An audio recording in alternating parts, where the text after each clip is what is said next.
Come in. Thank you very much. Right, I'm going to get started. Hello, my name is Mark Stringer, and this show is called Delivering the Impossible. It is not Topical Comedian, and I am not Peter Merry. If this really upsets somebody just now, I think I've told everybody as they come in, but if it upsets you too much, then feel free to leave. I don't mind if you leave halfway through because you didn't know where you were coming for. So that's absolutely fine. What I'm going to talk about is my experience and my thoughts about how to successfully deliver projects, especially projects in software development. And my kind of take on this is that the way that you do that, the way you deliver projects successfully, is you look at them in the right way. You look at them in an alternative way to the way that most people look at projects. And I'm going to start off with a quote from Sir Isaac Newton, astronomer and astrologer, quite interestingly. He said, "If I have seen further, it's because I've stood on the shoulders of giants." A friend of mine, as a quote in the front of his PhD, wrote, "If I have seen further, it's because I've looked through the right end of the telescope." And I don't know if anybody knows, this is a guy from computer science, Alan Kay, who was somebody who invented object-oriented programming, if anybody's heard of that. He said, and this is a quote that I've taken as an inspiration for this talk, point of view is worth 80 IQ points. Now that sounds quite exciting because it means if you can get the right point of view, you can add 80 IQ points. Well, that's the difference between a normal person like you and a genius. But there's a downside to that as well, which is if you get the wrong point of view, it can take away 80 IQ points, make you into a complete idiot. So you've got to be very careful about how you look at things, because some things make you very smart, some things make you very dumb. Why should we be talking about this now? Now, on the post, on the flyer, I talk about how to eat the world.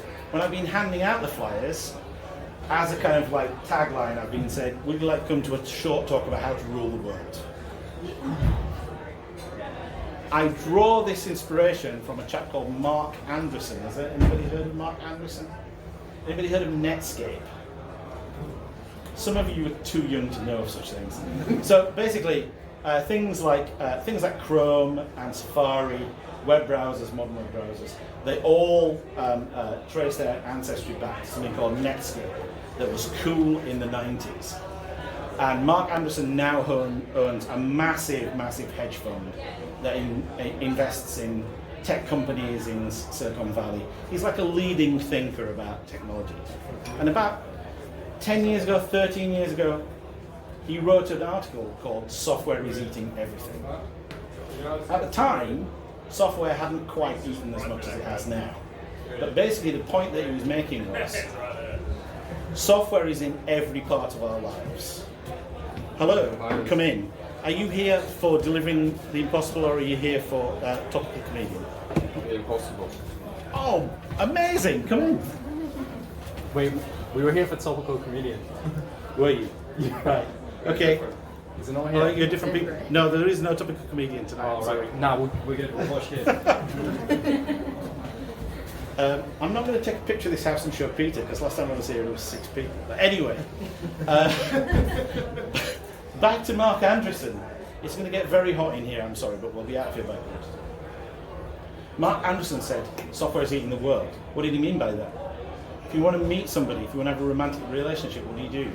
What do people do these days? They use Tinder. Sex is getting eaten by Pornhub. If you want to eat something, if you straightforwardly want to eat something, don't point at the guy next to you. Yeah, him. If you want to eat something, you use Deliveroo, right? If you want to get food delivered to your house, you use software, you use Ocado or something like that, right? Other things that are getting eaten by software. What the hell happened in 2016? Something with the Facebook algorithm resulted, arguably, in Donald Trump and Brexit. Politics is being eaten by software. Lots and lots of aspects of our lives are being eaten by software. And the people who are good at delivering software like Jeff Bezos and Mark Zuckerberg, and arguably Elon Musk, although I think there's a question mark around that, they're ruling the world. So that's why I think I can legitimately say, when I'm handing out flyers, come to a short talk about how to rule the world. This is what we need. I was handing out flyers. And I handed a flyer to like two guys who are in their 20s, and one of them pointed at the other one and he said, "You're the megalomaniac." And the guy shrugged and took a flyer. So that's why now. Why me? Right? Some of the feedback, I'm just going to tell you now, like this is a bit of an excuse, but some of the feedback that I've had about this show so far is that there aren't many jokes in it. So I'm going to try and add some jokes in it. This is one of those jokes. You may notice that like there's not a smooth transfer from the jokes to the other topics, but I kept seeing myself when I was like, sitting on the bus and I was like going down the road, I kept seeing myself in the background of billboards, like for movies and like for TV shows and for products. I kept thinking that I see myself in the background of these billboards. And when I talked to my therapist about it, he said that I have imposter syndrome.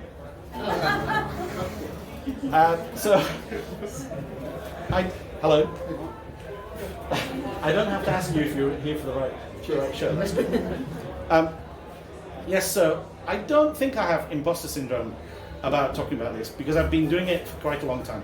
I've been managing projects since the late 90s. The first project that I was asked to manage was two guys from the former East German Republic, the DDR, who learned how to program on Commodore 64s that had been smuggled over the Berlin Wall. And I managed the project. And I think the reason they gave me that project is because they saw how good I was at software development. They're like, "You manage the project, Mark." But I have been delivering software on big projects for big organisations, for the UK government, etc., for about 15 years now. And before that, I've been involved in technology since 1995. So that's why me. I don't think I have imposter syndrome. And why you? You might be asking that at this very moment, right? Why you? You've accidentally come to a talk on software development and project management, which is probably not what you thought was going to happen on your Monday night. But I think, like, obviously, and it's some of you, you've got careers in technology, and that's fantastic, and I've just got amazingly lucky that that's the case.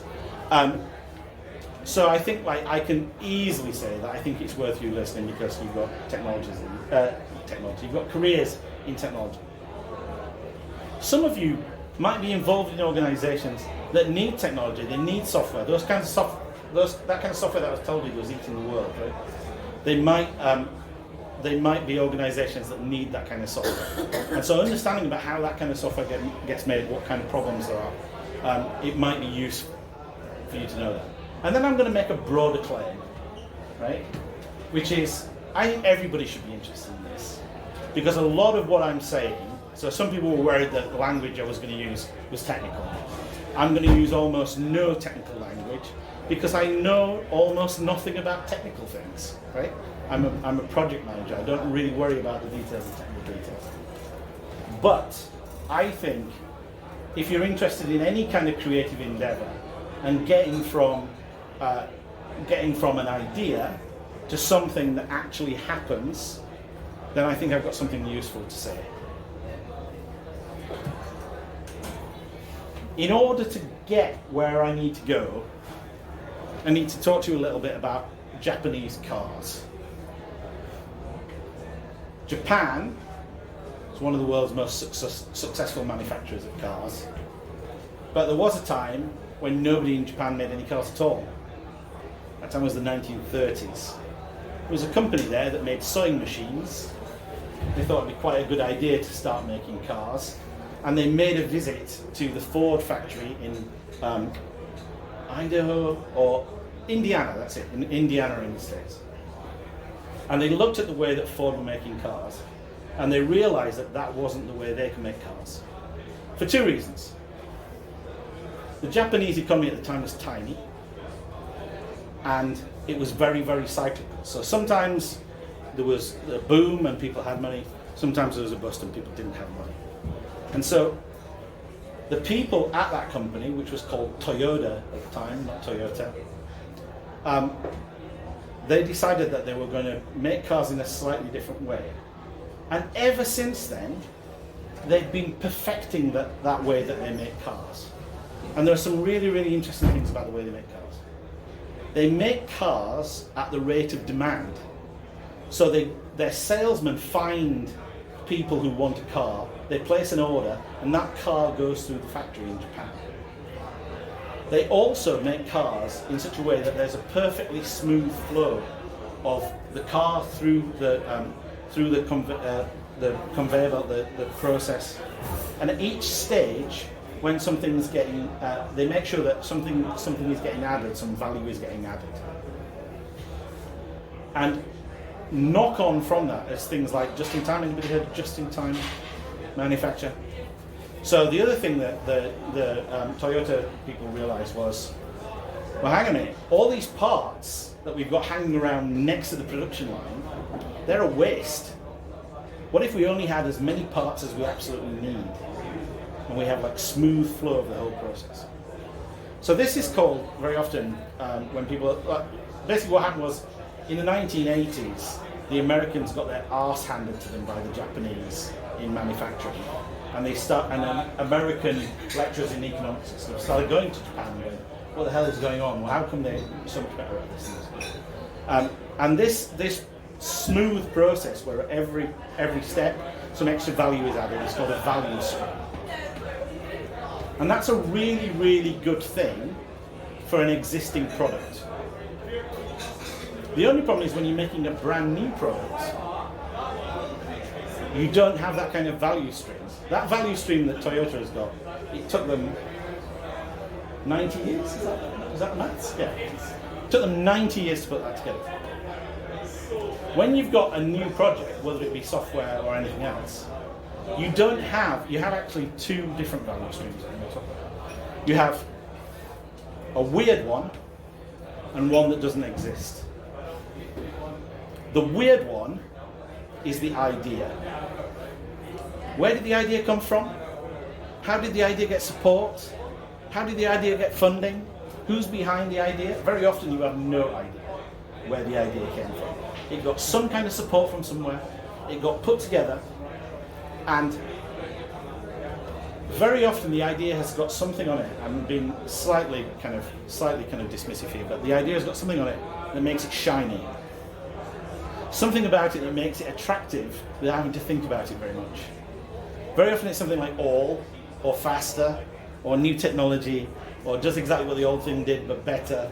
It's got something around it that makes it kind of sound shiny and attractive. And then the other value stream that you've got is this one that you have to put together. You have to put together how this thing that you're making is useful and valuable. And that's different for every product. If you think about it, if it's a new product, it's hard to imagine now, but there was a point where nobody knew what a car was. And if you go back to like the 1920s, they tried everything. They tried driving them backwards, they tried steam ones, they had like any number of wheels, all sorts of different things, before they settled on something that everybody agreed was a car. And through that period, lots and lots of companies went bust, because they didn't know how to make cars. So that's kind of an aspect of products that we kind of forget. It's like when you have a new product, you have to figure out how to construct that value stream. But unfortunately, it's more difficult than that. It's more difficult than that because trying to construct that value stream, trying to put together something that's a product, attacks the idea. So the way that I kind of like talk to myself about this is like putting together the product, which ultimately will be a cow that will generate value, involves kicking the unicorn. The people, and the problem with this is that the people who had the idea and got the funding, once you start to actually develop the thing and find out the problems with it, You can say, well, actually, this idea has got some fundamental problems. They look stupid. So I was talking to my friend here this morning about this, and he was saying, give me an example. Well, I worked on a project which was a personal loan system, lending small amounts of money on personal loans. And the company that did it wanted to be ethical about it. So they wanted to do an ethical personal loan system which didn't charge enormous amounts of interest. The only problem with this is that it turns out the kind of people who want to borrow money from personal loan systems aren't very good at paying it back. And so you need to charge high rates of interest if you're going to have any chance of it breaking even. The other thing that they forgot was, it turns out if you want to do a personal loan system, there's quite a lot of paperwork involved in that. You have to talk to the government and say, is it all right if we can be a bank, please? And they'd forgotten that. Right? So, but as we kind of discovered all of these issues, this was really, really bad for the guy who'd had the idea. And this is the thing that in some ways I find really puzzling, is that this, I call it a desert, and I've got a desert joke in there here. Actually, it's not a desert joke, I'll explain in a minute. It's a desert between the idea, the nice shiny idea, and the final delivered thing. In the middle between the two, there's this place where you're struggling because you're taking the shine off the idea, but you haven't actually managed to deliver the thing that's going to deliver any value. My desert joke is really a joke about rain. So, fucking Toto. I guess it rains down in Africa. Of course it rains down in Africa. That's the nature of precipitation. What's worrying about that joke is, those aren't actually the lyrics of Toto.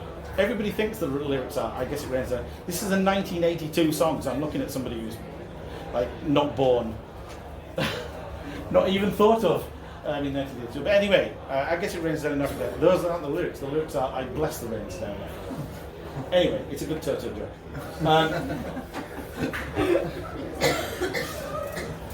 No, it doesn't exist, Toto. Yes, so what do you do when you're stuck in this? What do you do when you're stuck in this desert? What can you do? Well, there are a bunch of things you can do, and there are different ways of seeing how projects work. The first one I'm going to talk about is the swamp. If you think of this desert, I'm going to use a lot of metaphors here, and if I get too tangled, just tell me to shut up, right? But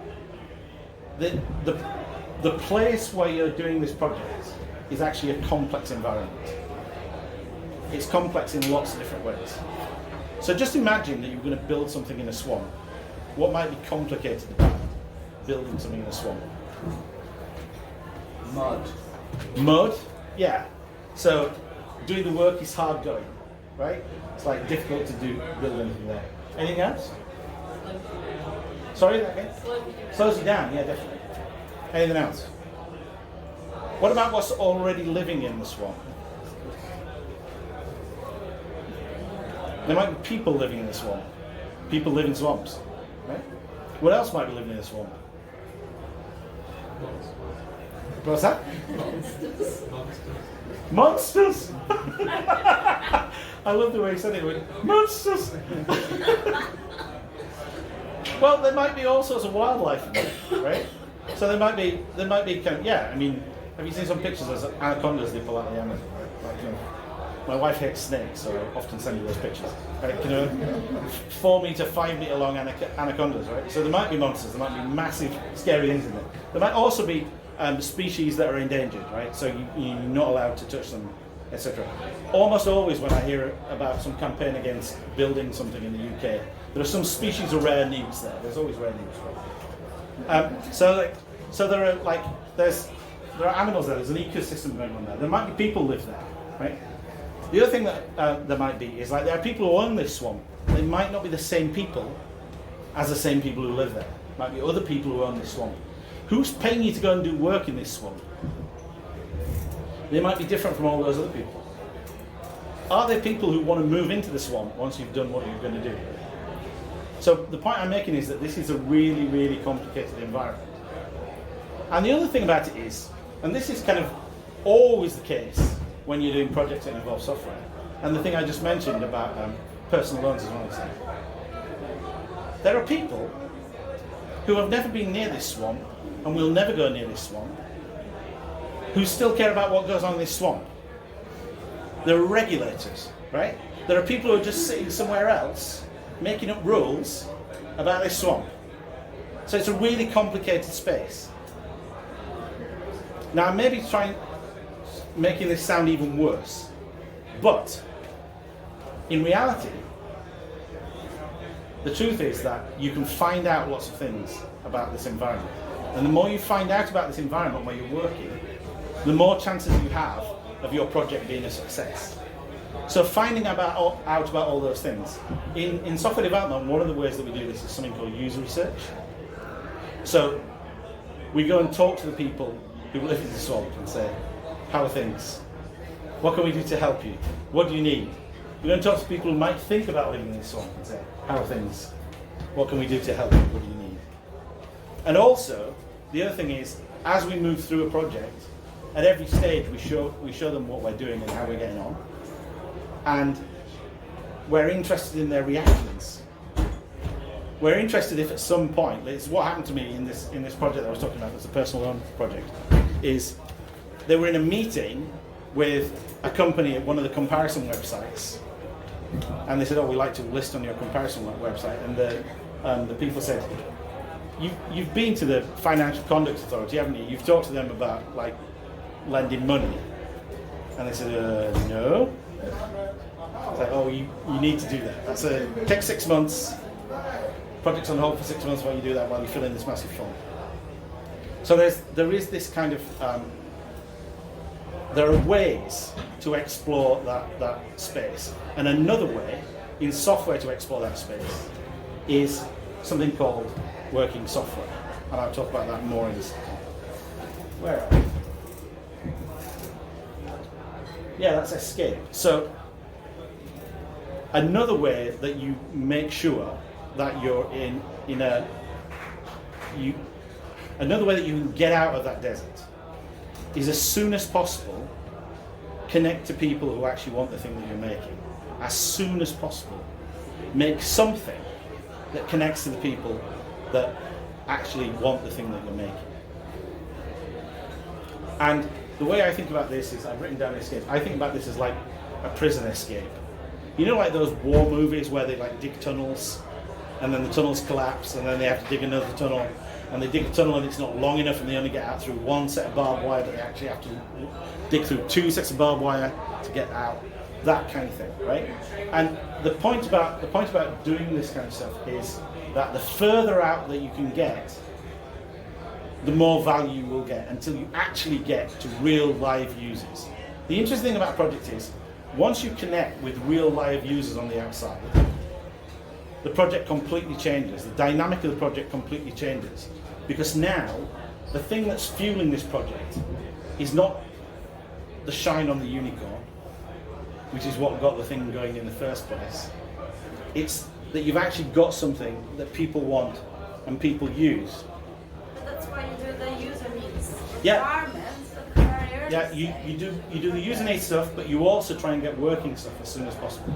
So a wonderful example of this that I had was I worked on a project for the court system, and we were doing a prototype of this thing, and the lady was acting as our kind of liaison with the rest of the court system. She saw what we were doing and she said, "Can you put that on a laptop for me, so I can show it to the clerks?" And we said, "Well, it's not really doing very well. It's not really working very well." Kind of like. And she said, "I don't care. Just put that on a laptop. I'm going to show it to the clerks." And so clerk sounds like it's quite a humble title, but in the court system, these people have an awful lot of power. They basically make justice run. Okay. And she showed this to some of the clerks in the court.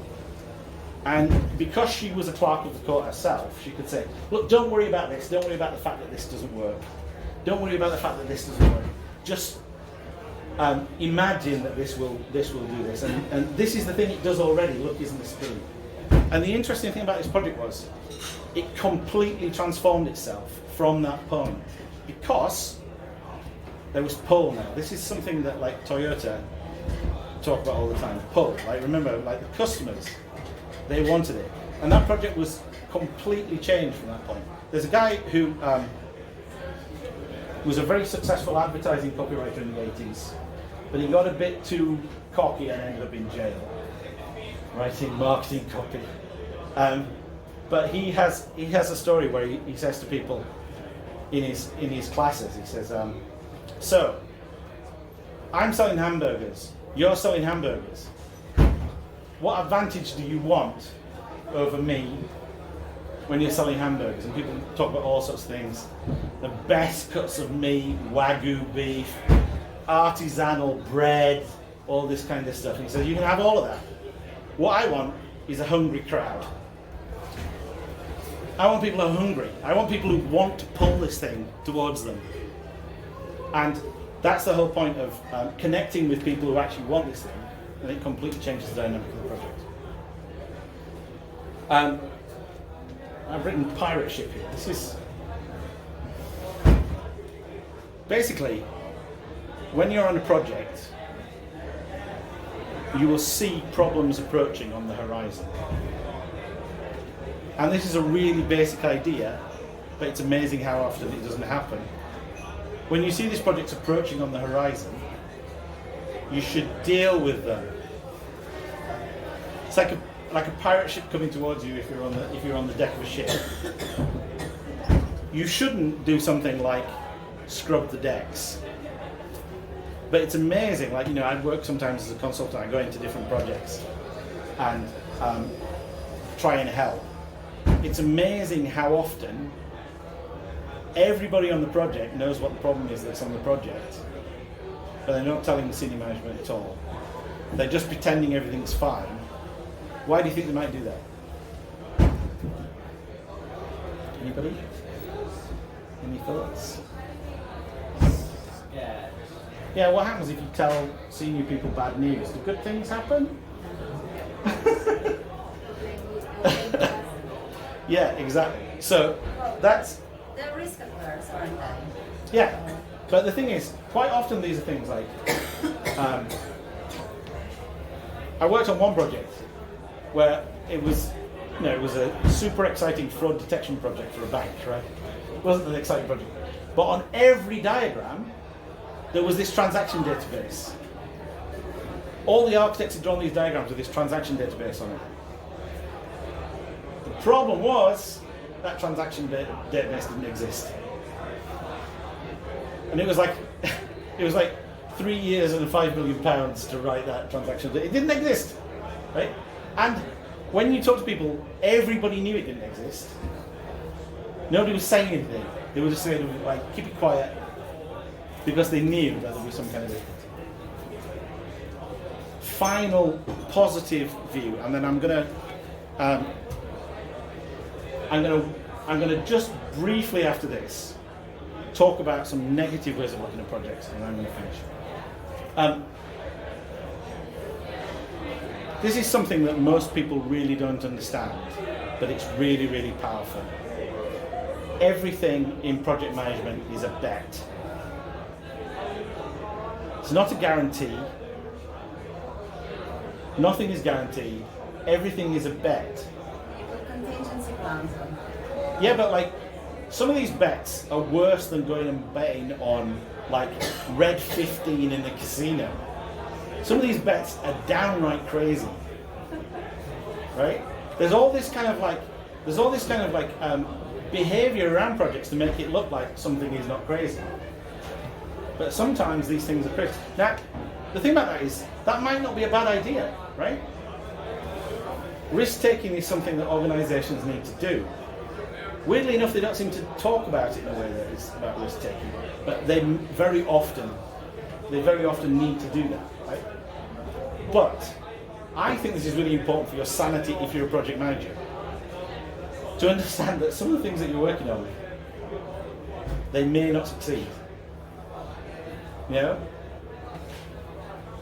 No matter how crazy a gambler you are, if you go to a casino and you bet everything on red 11 and it doesn't pay off, you're not going to beat yourself up too much because you're going to realise you took a wild bet, right?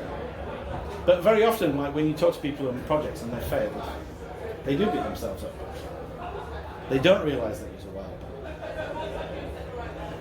Okay, I've talked about these different ways of seeing things. The swamp, right? This complex space. Escape. Get things as near the people who are actually going to use this as soon as you can. The pirate ship. Avoid. No, don't avoid. See the things that are coming on the horizon. See the problems that are coming on the horizon and tackle them. And then bet. Understand that everything that you do is bet. Well, I'm just going to really quickly talk about the opposite kind of thing. So these are positive ways of looking at projects. Now some of these, because there's some project managers in the room, I think some of these might be slightly controversial. Commitment. A lot of the way that people talk about projects is as commitments. Right? So they're promises that need to be kept. Human beings are powerfully motivated to keep promises. There's this human motivation called commitment and consistency, which we're all kind of motivated to align with. And the reason for that is because we don't want to appear dishonest or crazy. Because dishonest and crazy people don't meet their commitments. Dishonest, crazy people and Boris Johnson. But anyway, that's not really bad. So this is something that like a lot of people talk about when they talk about project management, they talk about commitment. But if you think about it, how can everything be a bet and project management be about commitment? Those two things can't be true together, right? And very often what people are asked to commit to is something that they absolutely know they can't commit to. And the people who are asking you to commit to it absolutely know they can't commit to it either, right? So the whole thing is a dishonest endeavour, right? I think if you're going to commit to anything, it needs to be something related to the pirate ship, which is, can we commit to noticing problems and acknowledging them and dealing with them as soon as we can find them? That's all right, I don't mind committing to that. But committing to delivering a specific thing for a specific date, using specific resources, all the kinds of things that people normally kind of commit to, that's very difficult. Work equals shoveling over in here. So this is the idea that like the work that's involved in a project is all the same, and there's no complexity involved, there's no problem solving involved, it's just a matter of doing more work. Almost everything that anybody gets paid for in the West is not like that.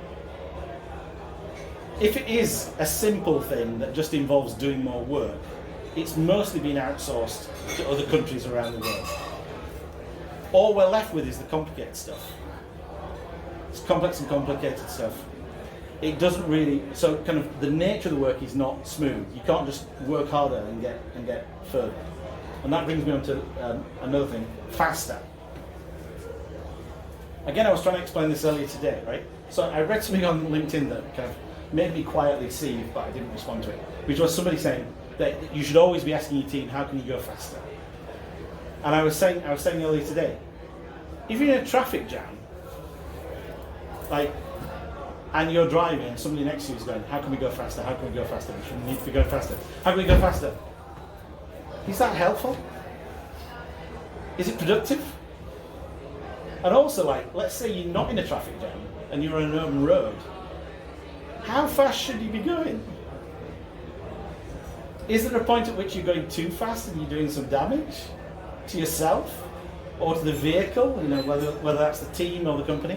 Is there a fast that you can be doing that is like actually damaging? So the idea that just simply going faster is better is not straightforward. And finally, rather appropriately, completeness. So there's a kind of model of project management which is it's about keeping promises and doing everything that you said you were going to do. But certainly in most complex problems, the thing that you end up delivering is not the thing that you started out with, because the idea just simply isn't sophisticated enough to describe everything that ends up in the finished product. And very often the other thing is that when you actually start to connect with people who really want to use these things that they care about are not the things that the people who had the idea thought they would care about. And so everything kind of mutates. You get more of the thing that people care about. You suddenly discover something that is kind of like hugely effective or pays off. And that is not about completeness, it's about focusing on the things that people actually want. Now, I've been talking for 35 minutes and this is a really hot room, so I'm going to pretty much stop there. This is the first time that I've done this inside. I've been doing mini versions of this on the Meadows because I didn't get a venue. And I'm really aware that most of you didn't know that you were coming to this. And I've completely lucked out with this huge audience. And thank you very much for your time and your patience and your attention. But before we finish, has anybody any kind of like questions, observations, sarcastic comments, anything that they want to tell me before we finish? And somebody wanted me, sorry, just before I take your question. Somebody wanted me to end on a positive note. I can't remember who that was. Somebody said, "Hey, do you promise you're going to end on a positive note?" I think the positive note is that if you look at things in the right way, you can really make projects successful. So I hope that's positive enough. Yes? You? So I just wanted to ask you a question. So what's the most sort of bonkers thing that's ever happened to you on a project? Oh, there's a lot of things.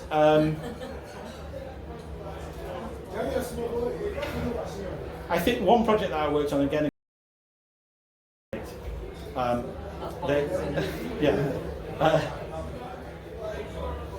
They said, I was actually in a meeting where they said, this project will be fine, everything will be delivered on time, as long as we go twice as fast as we're currently going.